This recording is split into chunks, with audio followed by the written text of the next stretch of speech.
Labor Department here at home reports an increase in nearly 1 million unfilled jobs in April, bringing the total number to 9.3 million. That's the highest level of unfilled jobs that we've seen in America in 21 years. A short time ago, House lawmakers pressing Labor Secretary Martin Walsh on that very issue and whether extended unemployment benefits might be to blame.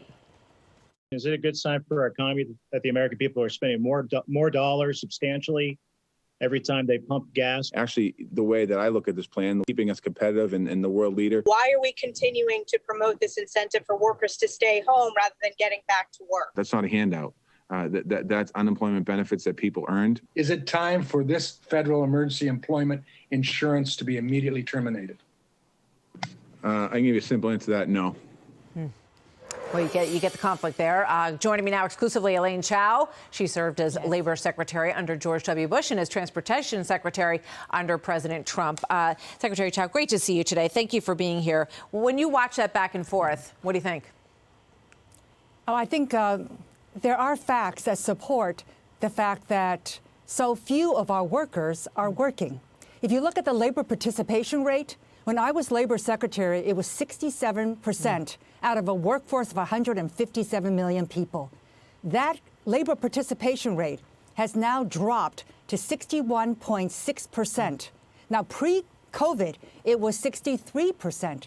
So there's a whole swath of people that are not coming back to the workforce. Now, we're not impugning that somehow these, assistance programs are not necessary. They're intended to help people who are vulnerable, going through a very difficult period in their lifetime. But we also don't want these programs to provide the wrong incentive. And basically what's happening now is that the benefits are crowding out jobs. And we're also seeing it, as you mentioned, in what's called the JOLTS study, which started under my tenure. And that is measuring the number of jobs that are currently vacant and available.